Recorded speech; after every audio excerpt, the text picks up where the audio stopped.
So when it comes to my mum, right, like I said, there is no, like my mum say something, I don't care how bad it sounds, you come and talk to me about it, I'll chat to her, right? You don't chat to her mum, you don't tell her, oh, but no, fuck you, pardon me? It's different. Pardon? It's different. You know what I'm saying? Because I would, hey, and obviously, never mind what I would do, what my mum will do to you. My sister, because I've got a crazy sister, and she'll come out to you, and I ain't gonna stop it. I'll let my sister do what she needs to do to you, and you try to fight my sister back. That's family at the end of the day. I don't care. Like, I mean, that's family. But, I mean, because vice versa, my sister gonna stand there and let her baby mama chat to me a certain way. You understand? So, what make me, I'm gonna let you chat to my sister? I don't care. Like, I mean, like, you know, but moving on, like I said, right, I'm all about respect, right? Yeah. No one should spit in anyone's face. I don't mind, if you go back to what I said earlier on, she slapped my face a few times, I allowed it. Because obviously, you know what I mean? But spitting is a different fucking argument. You can dive that shit, man. Oh, but you fucking kissed me. So what? That's about if I kiss you or what have you. You spat my face, bro. Like, you spat my face, bro. You spat in my face. So what are you doing? Like, what are you saying? So anyways, moving on. So it became very toxic and it was a lot. So because of her, because there was a time where we was expecting a child.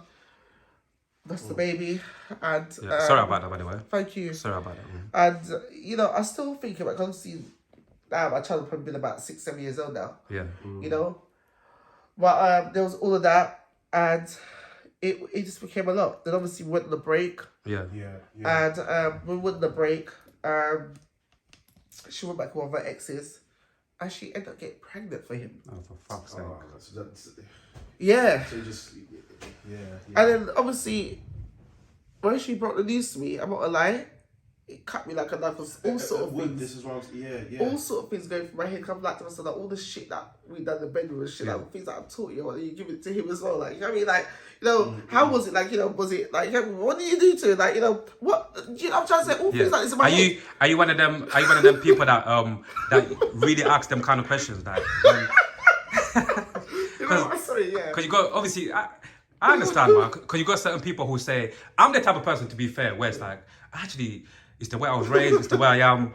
I'm like, I literally don't want to know, because I know if I ask certain, you know, them people, I'm one of them people that I know, if I ask certain questions, I might get back an answer that might even burn me even more, you get me? So I'm one of them people, I'd even ask, by the same time, I understand, you got people who actually, for whatever reason, their own personal reasons, they want to know, like, some people even ask, you know, I'm not going to say too much. No, some people obviously ask, like, how was you sucking his dick? Like, this, and all of this mad, crazy things, but... Well, you know what? I did answer those questions, I did. It's crazy. It happens. I can't remember. It's life, man. You can't remember if you sucked his dick or not. Yeah. Did you do it or did you not? It happens. I know why you're mentally, why you're being in that space, because, like, you did all these things, like, paying, as you said, you paid for the bills, and all that stuff. Well, for the kids, and you were taking out on certain places. So for her to do that is almost like an act of betrayal, because, like, exactly. So all of what I did, that's just all gone out the window. What was special about him? Yeah, that you're able to do that I didn't have. Like, what? You know, because it's bad that she fucked him. Cool, I probably got over she's fucked him. But in fact, she done it bareback and she got herself pregnant, bro. That's a whole different thing. That's a life-changing situation. So obviously, I'm not gonna lie, I did something bad, right? Like, obviously, I still regret it after his best day, right? I said to her that, look, I know what you done, I'm not gonna lie, I pissed off for you, but I forgive you. But she said, but I'm pregnant. So I said, well, we'll do it together. So are you still going to be with him? No, it's only meant to be a one-off. Yeah. So I said, are you going to tell him that you're pregnant? She said, no, I'm not going to tell him. So I thought, okay, we'll bring it up as our own. I said to her. I did say that to her. Mm-hmm. Then I linked her. We slept together. Yeah. You know what I mean? In a condition. But at the same time, like, it's you know what I mean? Can I be honest with you quickly? Again, by the way, we always keep it real here. Yeah. I'm not even saying this to, like, to stick up for you or whatever. Yeah. I'll be honest with you, yeah. It says a lot more about her. Yeah. more than you. I'll be honest with you. Yeah. Because she was the one she's the one who was pregnant. Yeah. And she was the one who went out, because she should have kept, she could have, again, we can't tell people what they can do and cannot do with their bodies, innit? But the way I'm looking at it, it's like, you guys was on a break, like you said, right? She went out there, she opened her legs, she fucked somebody without a condom, she got pregnant, and then obviously she came back to you, you know, like you said, like, you was devastated, you get what I'm trying to say? And then she came back to you and then she slept with you. Like, if she kept her legs closed when you guys was on a break, you get what I'm trying to say, and then obviously she got back with you to try to sort things out, cool. But the way I look at it is like, she's the one, to me, it's like, she already had it in her head that she's done. Yeah. Basically. 100%. Yeah, to me, I feel like she done the most. She done a lot. She done the most. Because, like, it's one of the ones that obviously, like, I still checked on the kids in the morning, and I still wouldn't talk to her. She'll try and have sex with me all the time, and it just wouldn't work. Yeah, it's not. Do you know what I mean? Yeah. And once upon a time, I just had to look at her, and I'm turned on, and it wasn't even that. I was so mad with you, like, we don't need to take it to the bedroom. I said, we do. We do need to take this to the bedroom, because you spat in my face a few weeks ago. I done what I had to do what I had to do to you, and do you know what I mean? You think I would be doing that to you? Like, that's not what I do. My mother would brought me up like that. Like, I mean, I'm sorry, we need to have a break. I said, we're toxic, we need to have a break. We're not over, we just need to have a break. I said to her, we're not over. But I said, I still love you, but I need to have a break. Yeah, I feel that's it. That's how, do you know what I mean? It makes sense. I need to breathe. Yeah. And so, No, I'm just saying, go and finish. Sorry to even cut you. Go and cool. finish. Yeah. So, obviously, as I said, after a couple of days, I said to her, look, every time I'm with you, and that thing that's inside of you, that's not mine. Yeah. I said, we need to have an abortion. I said, I don't believe in abortion. I said, neither do I, but I believe in it this time. I said to her. I said, I said, no. I said, you love me, right? She's like, yeah. And you do anything for me. Yeah. I said, okay. Prove it. She's like, I have to think about it. I said, you don't really love me then. I said to her, no worries. We can end this now. And she said, no, but I don't want to end things with you. I said, why not? I said to her, you hated me a few weeks ago. You opened your legs to your ex, right? Now you're pregnant for him. Why do you still want to be with me? I said to her. She couldn't answer. I said, look, I'll give you 24 hours, I said to her. If I don't get a call back from you within the 24 hours, I really know the answer. I got a call back from her. Sometimes you need to, as crazy, as fucked up, when people watch this, as crazy and as fucked up this situation might seem like, listen, at the end of the day, like, each individual in certain situations, you need to do what's best for you first and foremost. Because once again, she went out there, you know, she got pregnant, she came back to you. You get what I'm trying to say? Like, we're not here saying we're condoning, you get what I'm trying to say, abortion or whatever. But once again, this is reality, right? And in the fucking real world, unfortunately, things happen, good or bad. Even things that might seem fucked up, you get me? True. So you giving her the ultimatum, right?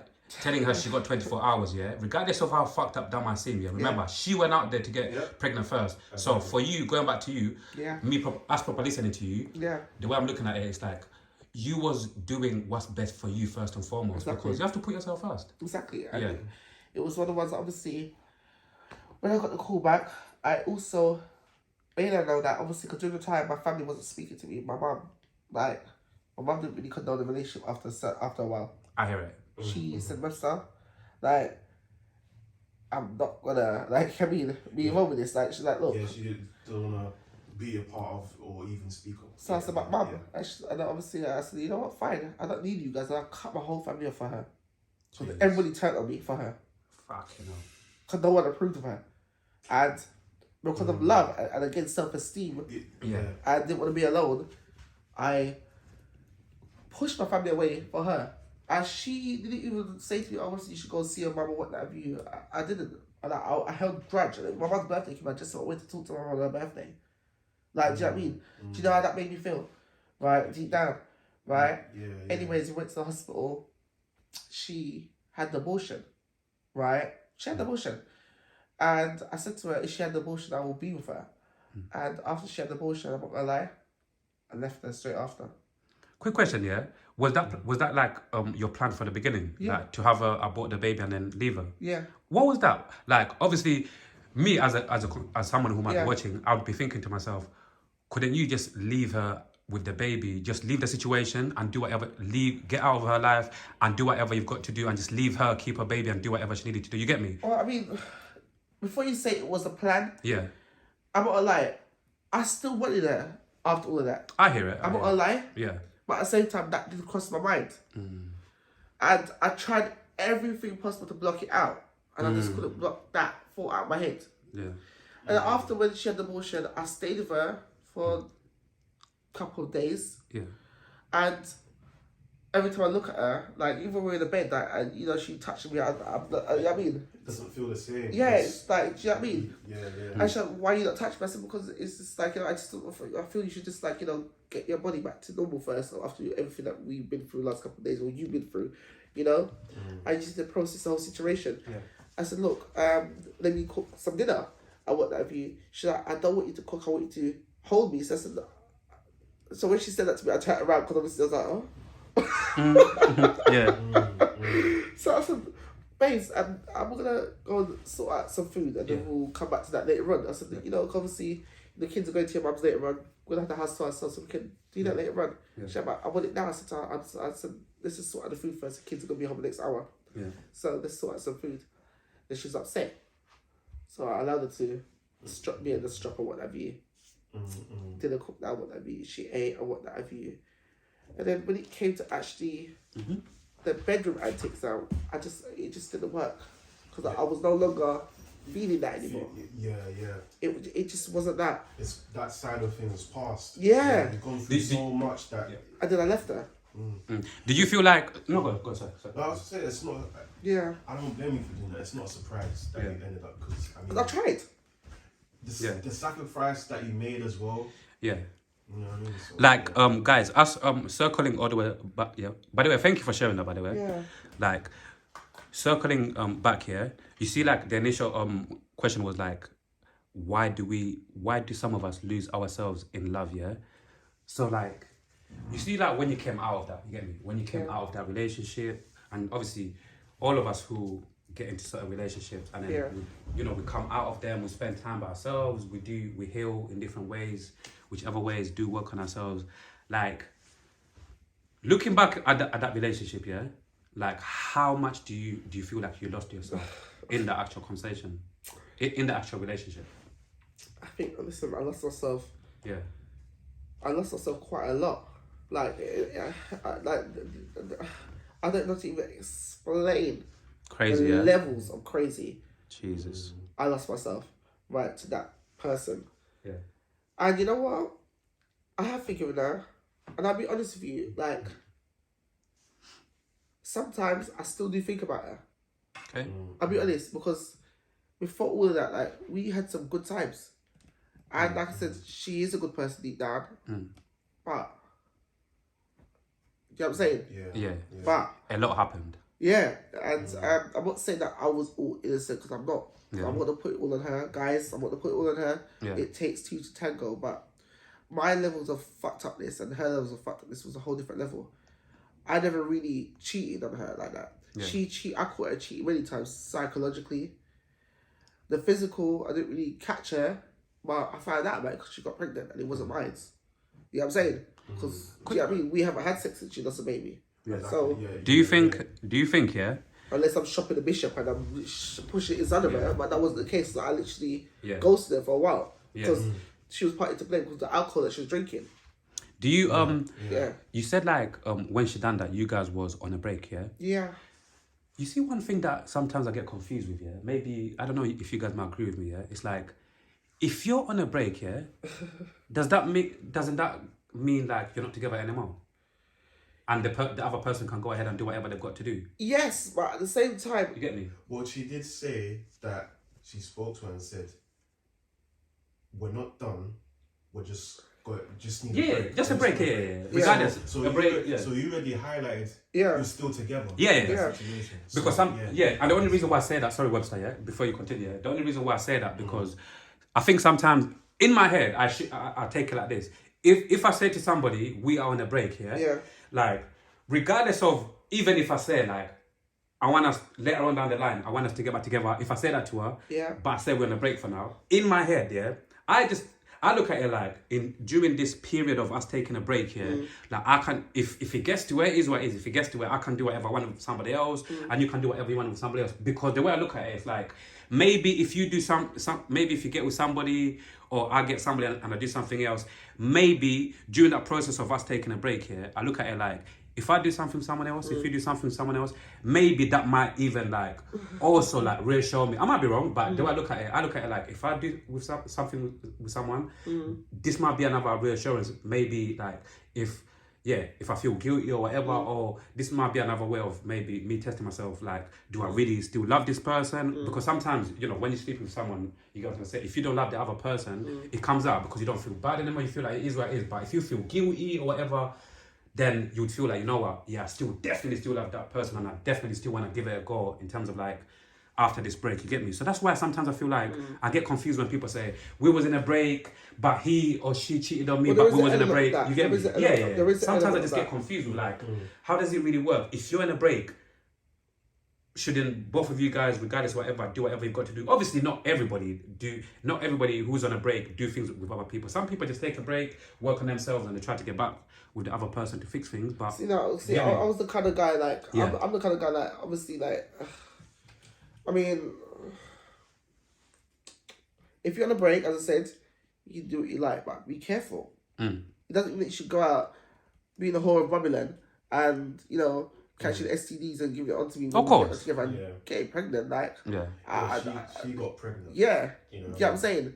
And it's for me that was it. We was done from then, but obviously I tried to be naive, in denial, stupid, and didn't want to be alone, and the self-esteem shit came in because you know, I didn't know any better.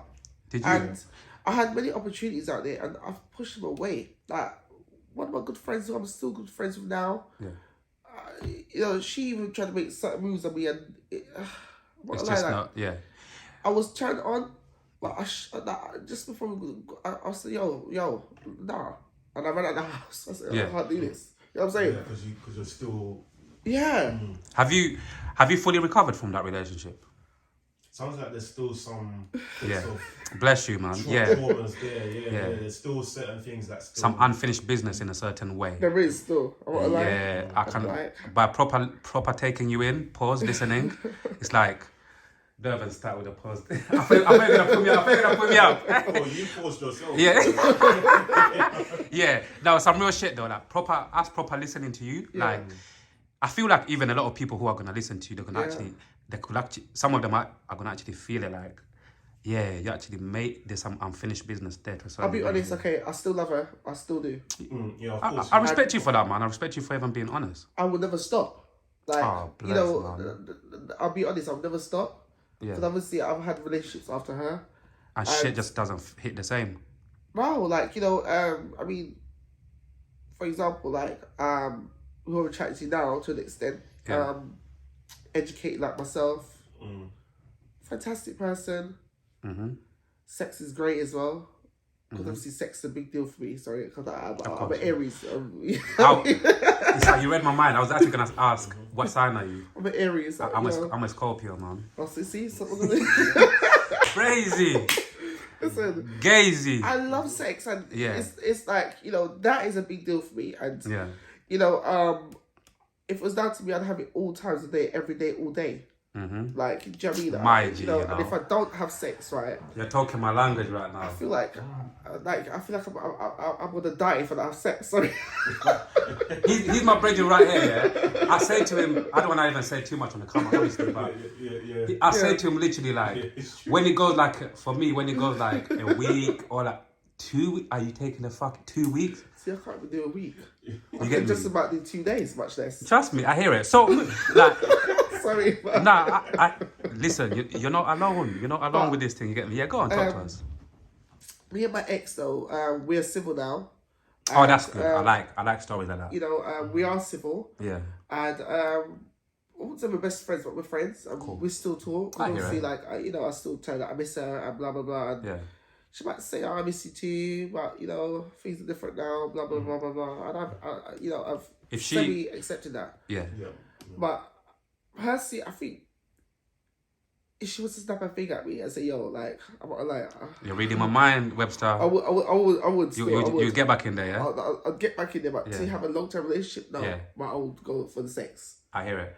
Would you say like Friends with benefits. Yeah. I'd like us to be good friends. Yeah. Because I still care about you, and I even said to like, look, how's the guy? Like, is he treating you well? Could he ain't treating you well? Oh, yo, like I went around there with a couple of guys, like me and my brothers, like, yo, like, is she looking after her? Yeah, I mean, because I proper respect that, though. You know. Yeah, you need to still, you know, even though you have your ups and downs, you still need to have that camaraderie of like, you know, let's just put that aside and, you know, still she knows have how I some feel. form of friendship, you know what I mean? She knows how I feel, and I know that the feelings mutual. She won't tell me, but her action shows it. So I don't really need to be like, yo, do you love me too? Because I don't really know what it is already. Yeah. And sometimes they say what's understood doesn't need to be explained. So of course, do you know what I mean? But I'm very expressive, so I will express that shit and feel the weight. Yeah. You know what I'm saying? But as I said, we're civil, and that's it. The end. I wish her all the best. I'm glad that she's happy, and you know she got 6 more kids from that time. So I think she got in total like what, maybe 7. I don't know, but so in other words, it is what it is. She's happy, and she's happy. And I wish her all the best, and God continue to bless her and the kids, and and if we cross paths, whatever, I'll always show love and respect because you know we're not strangers and we have history. You know what I'm saying? We had some toxic times, we had some good times. I think the toxic may outweigh the good. Of course, but you still had some. Yeah, do you know what I mean? You can't overlook the good times. Exactly, you know, and that's it, really. You know. Yeah, I want to go back to quickly. Yeah, I want to go back to one of your achievements quickly to just touch on it quickly before we continue the conversation. Yeah. You see, MA Human Resources Management. Yeah. Yeah. Could you explain to us a little bit of like how that degree works and what that actually means? What that degree actually means? So, okay.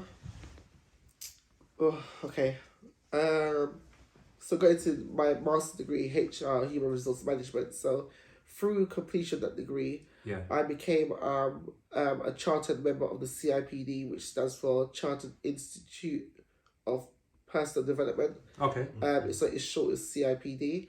So there's 3 different levels of CIPD. So at the moment, I'm qualified to work as an HR manager. Because I am, what is my status in the CIPD at the moment? Even though I don't work in HR, I still pay for our membership every year though. I think $130 I pay every year. I am associate CIPD, so on the credentials on piece of paper it's actually Webster James Linton, associate ASSOC.CIPD after my name, and I only use my credentials when I'm applying for HR jobs, but when I'm applying for other jobs I don't use it. You know, otherwise I might say, but if you've got that, why are you applying for this job? You know what I'm saying? Which I've had that before, so I stopped using it. So moving on.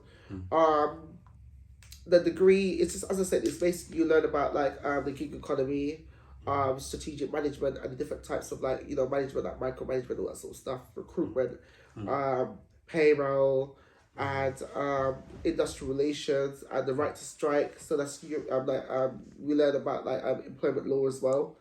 So employee relations also touched into employment law, because employee relations we deal with stuff like grievances in the workplace, disciplinaries, and you've got to do certain things according to the law of business law and what's the other law that I said? Oh my gosh, employment law. And we got to go by what ACAS says, all that sort of stuff. So there's things like that you got to consider as well. Dealing with different kind of people.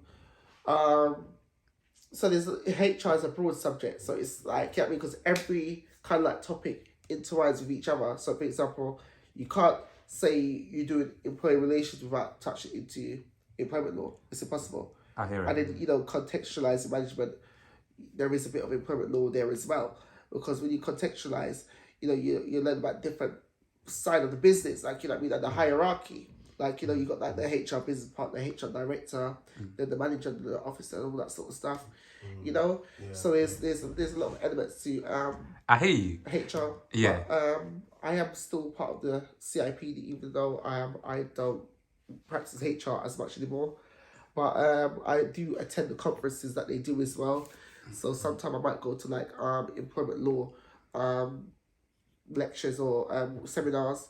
And even if you're not working in HR, it's also still good for you to attend, because even you work in the workplace, it's good for you to learn your boundaries and what is acceptable in the workplace and what is not. Do you get what I'm saying? I think that's very important for all of us, because there's a lot of us people who work in a lot of these companies, innit? And a lot of us, we rely on HR, right? Yeah. We don't really know like what is allowed, what shouldn't be allowed. Exactly. So whereas if you read, you know for yourself. Absolutely. You know, but I remember. Sounds very interesting, man. I'm not gonna lie. That sounds like a very interesting degree.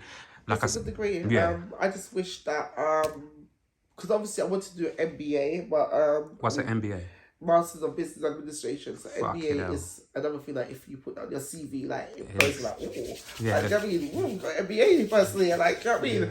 I mean, HR is a good one as well, because it's not too far. Because obviously in MBA, you still learn it's business, so you learn the administration, because HR is personnel administration. So you know, it's kind of the same thing, but with MBA it touches into the in depths of business, where with HR we only focus on people and problems in the workplace and recruitment and all that sort of stuff. And then you got talent acquisition. They're in charge of, you know, advertising roles, but at the same time going for certain talent. That's what they call talent acquisition, because they want a particular talent to fulfill that position. Whereas recruitment, on the other hand, it's because you got recruitment, right? They say recruitment is not the same as HR, which is bullshit, because it's bullshit, but it's what they say. But at the same time, recruitment is, even though recruitment is more of a sales based position, because obviously if I'm a recruitment consultant, for example, right, my job is to kind of like, you know, screen you, see what your talents are, and sell you to the person that wants to. So I'm basically the middleman, basically. And obviously, if I sell you a particular price or whatever, they say they want you, I get commission as well as my salary, but I get commission based off of you. For if I put you in that position, so you for doing the middleman job, if you apply for a paramedic, for example, I recruit specifically for doctors and paramedics, and if you are accepted on that role, because that manager that's hiring for that role wants you, after I've done interview and I feedback the interview to that manager, to say, you know what, we actually want him or her, what that have you. Do you know what I mean? But at the same time, it's more to that, because obviously with recruitment consultants, they also not just screen CVs and read CVs and all that sort of shit. They also what's the word? They do job adverts as a write up job adverts. Now, as a HR administrator, I do that as well. You know, HR officer, I might just oversee and be like, take that off and put, you know, we're looking for someone to understand the policies of business, for example, right? I need you, right, to understand the policies of our business, our business in general, right? And you can apply that when I interview you, what to be then. So it's not that much far off from HR, but it's different fields. But as I said, it's the umbrella of HR. If that makes sense. It's very broad. So you see why I say it's very broad now, right? Yeah. Nah, I hear you. I hope that answers you. Absolutely. Even, like I said, like I didn't actually know, like all of the information that you gave us about that degree. I actually didn't know. But once again, like I said, I don't know how much certain people are going to take from what I'm about to say, because obviously we live in the Matrix, the Babylon. Knowing these kind of things in the HR, whatever, it's basically it's like you can be within the game and you know exactly how to maneuver within the Babylon. You heard? You get me? And I want to touch on your music, man. Like what genre, for those people who are meeting you for the first time? What genre of music do you make? So I'm very versatile, but I am predominantly specifically known for lovers rock, reggae. So what is lovers rock for those people, once again, who might not know? Some people might be like, lovers rock, love and rock. So what is lovers rock? I would say lovers rock is like if you're familiar with singers like Janet Kay, Carl Thompson, Dennis Mavell, good friend of mine. and he's also one of the fathers of Lovers Rock, just like Janet K. Cancel, the Queen of Lovers Rocks.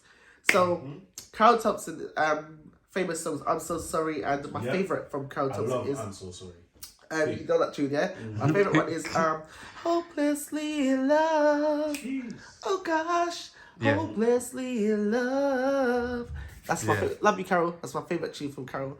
Then we got Silly Games, originally written by Dennis Bovell. Yeah. But obviously he produced Janet K on it and wrote the song for her. He originally sang it, but obviously Janet K's one became the hit. And Janet K's one is "I've been watching you for so long, it's a shame." Sounds so soulful as well. Oh baby, every time I hear your name. But yeah, that's Janet K. So big up Janet K and her son Jay, Bridget as well. But yeah, big up Janet K. So those are what Lovers Rock are. Does she live in the UK? Yes, she does. They live lovely. They live Edmonton sides. Yeah. Tell them to come to the red chair, man. What do you Tell them to come to the red chair and let's speak about some music. 100. So, But yeah, Lovers Rock. That's Lovers Rock, and obviously we've got other bigger heads. Well, not bigger heads, but other big heads in the business like Trevor Hartley. He's a great friend of mine, as a mentor. Yeah. He's known for a hit song that he did. It's a cover called "Call on Me." If you ever need me, call on me. The original of that song was by Frankie Beverly and Maze, the soul group. But Trevor Hartley covered that song wickedly, and that was a big hit. Okay. Celestia I, he sung as well. Truly Bowled Over, Skip Away, So I'm the one who loves you. I'm the one who loves you. Yeah. I'm the one who loves you. Jeez. Love me. Yeah. So big up Trevor Hartley wherever you're there. Come Big on. up Wifey, Auntie Paulette Hartley, big up. So yeah. Yeah.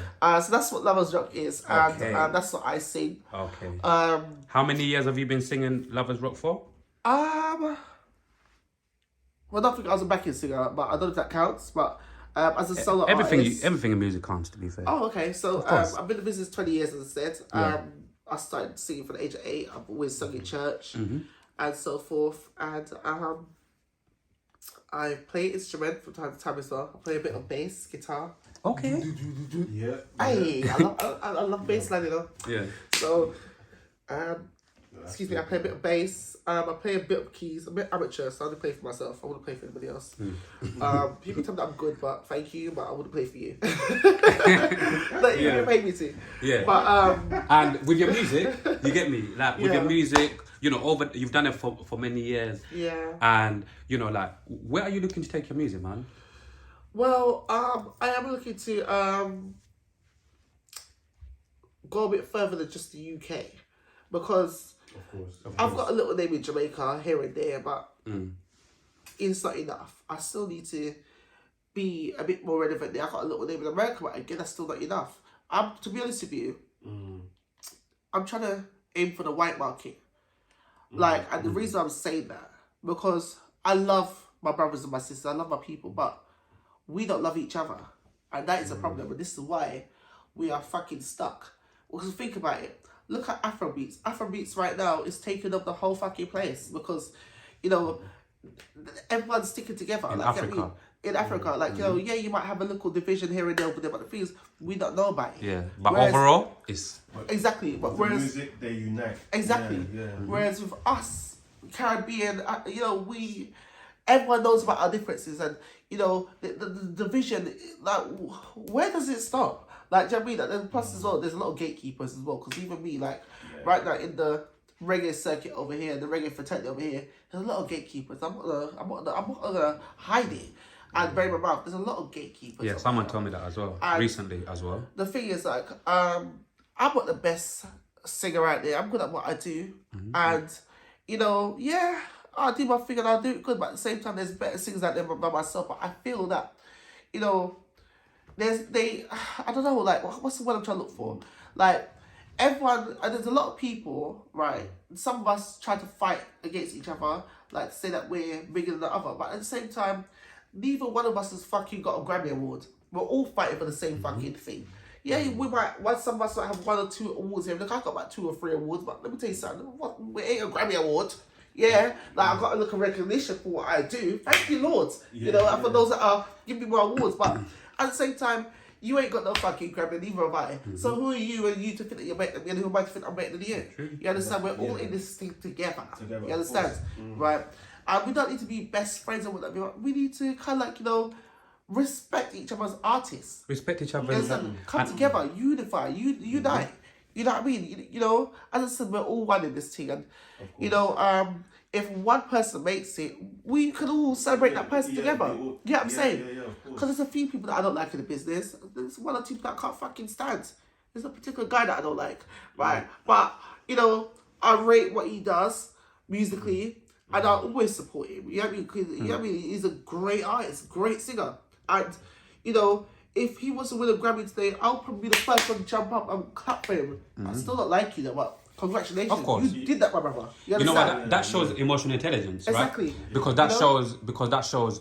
Even though I don't really like you, but overall, I love your music. And you know what? You're one of my people because you come from because I play his music every day. Yeah. Do you feel like this is one of the reasons why Jamaican music is a little bit behind compared to Afro music and some other genres around the world? Yes, because no one's with each other. But then again, some of the older heads, though, like when I say the older heads, like the people that's been there before us, like let's go to Jamaica for example. Like, look at singers like Marcia Griffiths. Marcia Griffiths in her 80s. She's a big old woman, and you know she's one of the queen of reggae. And Marcia Griffiths sings with Alton Ellis' youngest son, Christopher Ellis. Christopher Ellis is a boy to Marcia Griffiths. Sorry, Christopher Ellis, I rate you. He's a good artist, lovely guy as well. I'm good friends with his brother, Troy Ellis. So big up Troy Ellis, big up all the Ellis family. Christopher Ellis is a young boy to Marcia Griffiths, and the older heads of Jamaica, they embrace the younger artists. Whereas over here, whereas over here, I don't see much of the lovers rock artists over here, like the older ones embracing the young artists and like saying, "Oh, let's do a song together," or what have you. But in Jamaica, that shit is happening. You understand? People like fucking Richie Stevens and Master Griffith, they're singing with the younger artists. Them. You understand? Why is it not happening over here? You asked a question earlier on about, you know, we rate each other. But the thing is, with us English people, British people, we rate the overseas artists more than we rate our own, because that is a problem as well. Because the thing is, there's some talented artists over here. Like I'm talking about like bigger artists than myself that should be a lot bigger than what they are. You get me? That's why.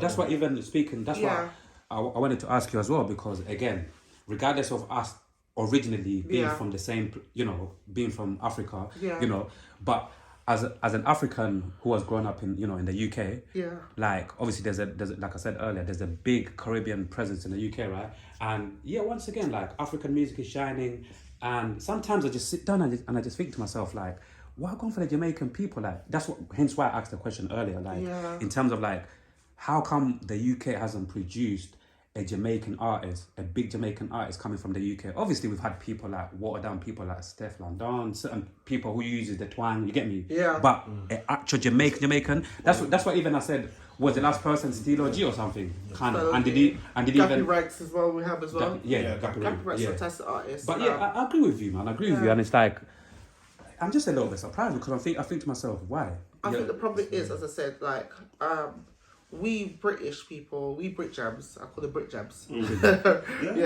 British Jamaican. We Brit Jams. I like that one.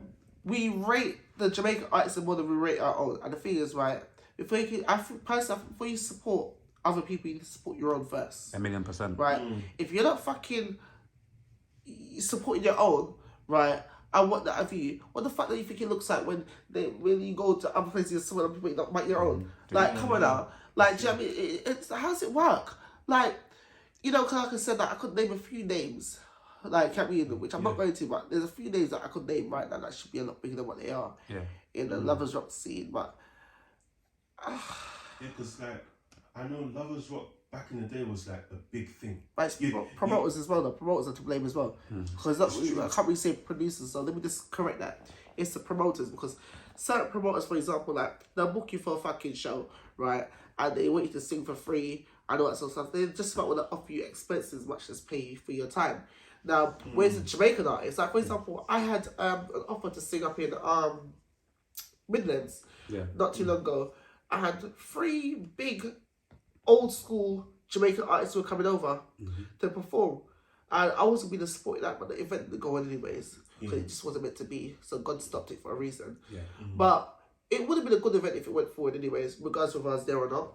But I was asked to be a supporting act, and the man come tell me some like gypsy type. The man come tell me say, "I'm here for come from Dongyasa for drive up a Birmingham. Birmingham. How much was he paying you? Birmingham. Nothing. He wanted me to come. He'll just cover. No. He said to me that he'll cover my expenses only. Now, would the expense be before or after I get there? Yeah, that sounds. No. That was a no, anyways. Yeah, because of course. I'm not saying that Webster James is any big time singer, right? But I've worked at many big festivals. I've done O2. I've done O2 3 times in a row. Right, and I've sang with people like Janet Kay, Carol Thompson. I've sang with people like Amy Winehouse. I've sang with people like John Holt. I've opened up a show for John Holt. So it's like, Stormzy, like, hello. So why must I sell myself short? You understand? Exactly. Yeah. I'm not saying I've done many free shows before. Yeah. Sometimes I will do a free show if it's in London. That is right, just so you can see what I can do. If you never see me live before, and the next thing you do, you put me on the bill for the next time. I don't mind doing that. But Birmingham. Yeah, Birmingham. Yeah, that sounds crazy. Not Birmingham, Birmingham. That's crazy. You know what I mean? Yeah. So there has to be some form of leniency and some professionalism. Yeah. I feel if you're coming from that distance, just pay the person the money. I mean, you guys see the car that I drive. That shit ain't cheap. I drive a diesel. Right. And this shit is a 2.2 engine, 2.2. So he's not paying for me diesel. I wanna ask you a question as well. Yeah? Go on. Hey, you're hilarious. I wanna ask a question as well. Yeah. Because I heard like obviously it's calmed down now. Yeah. You know, the noise which I'm about to address from the Jamaican community has calmed down now. Yeah. Let me look at your face when I ask you this question. Yeah. Wait, hold on. Yes. Sip your drink. Hey, Lana, look at her face when. Look at Webster's face when I ask. Yeah? So basically. I know where this is going to go. Yeah. Now you're gonna be surprised yourself. So basically, what are your thoughts on M.R? What? You know M. What's that? The white Jamaican, the white guy who makes Jamaican music from the UK. M.R. Have you heard of him before? I don't know who that is. Oh, you've not heard of him? He's basically an English guy from the UK who basically he's a Jamaican. He's been embedded in the Jamaican community for many years, and he goes back to Jamaica. He's basically more tapped in the Jamaican culture than the actual Jamaican people.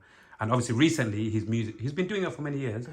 And recently, his music has really taken off. I just wanted to just get your thoughts on what you think of him. Because a lot of people, basically, in the Jamaican community, was giving him flack because obviously he's white and all of these things. You know that the typical ones. Yeah. Wow. I'm surprised you actually don't know him. But yeah, obviously, like if it's new school, I mean, I'm old school in it, so like, I mean, there's only a few new I would say, compared to old school, I would say he's quite. Even though he's been doing his thing for a good few years. How long's a few years? I think over 8 years, probably 10 years. I mean, I'd have to research him. But he's doing well. He's doing well. If he's doing well, then he makes good music as well. Yeah, he's doing well. But it's just that because he's white. Let's keep it real. Because sometimes, obviously, even Africans, whatever. Sometimes us black people, we are very touchy or not very easy in terms of allowing certain like white people, whatever, to come into our community to make the type of music we make, or to even really, really, really embrace them within our community properly. Because I feel like some of it is because of trauma, right? Let's keep it real. Some of it is like, what? Nah. Is this person coming to leech from the community? Is this person coming to just use the community? You get me? But talking about there is a bit of prejudice. To a certain degree, I feel like that situation is more of the culture. Yeah, culture. Because of the fact that what do you know about us that we don't know? We live here. Yeah. Who are you? It's that type of thing. There is that. Until they actually get to know and understand. Okay, Yeah. he's got family who are based in. It's kind of a bit but different. you're still a pink kind of person. You understand? You're still pink. That was actually an interesting conversation, Yeah. and obviously, what basically escalated this conversation was the artist M. Dot. He went on a podcast on Young Spray RTM. He went on a podcast anyway, and obviously he kind of challenged a little bit one of the Jamaican girls on there. Hi. And it came out that he had more knowledge about Jamaica than her, because obviously he's gone back and forth a lot more times. But he documented it. He goes to Jamaica, in different parts of Jamaica. He really, really connects with the people. He speaks obviously he speaks patois and whatever. But yeah, and so obviously certain people from the Jamaican community wasn't really happy because they thought, like I said, that he wasn't really real. And there's certain people to show her up, yes, basically. and obviously certain people stuck up for him because, you know, like I said, over the years they've seen him go back and forth to Jamaica, connecting with the people, the food, everything. And I'll be honest with you, he's definitely like putting him being white aside. He's actually, from what I see and from what I've seen for many years, he's definitely more tapped in than certain Jamaicans who are, you know, that British Jamaicans who live in the UK and they don't really go back to Jamaica that often, you get me? But it was an interesting conversation, but I got, to a certain degree, I got both sides. I just thought you knew of him or you've seen him on the socials or I need whatever. to research. I do need to research. He's a good guy, man. He's actually a good guy. Yeah, overall, he's actually a good guy, man. You get me? I definitely have to research. I can't comment that. I don't know him. So I've never heard of him. This is the first time. Yeah. Wow. I hear it. Literally, Yeah. I'm mentally write this down now. Yeah. M. Dot. Okay, M. Dot. Yeah. Right. Yeah. Cool.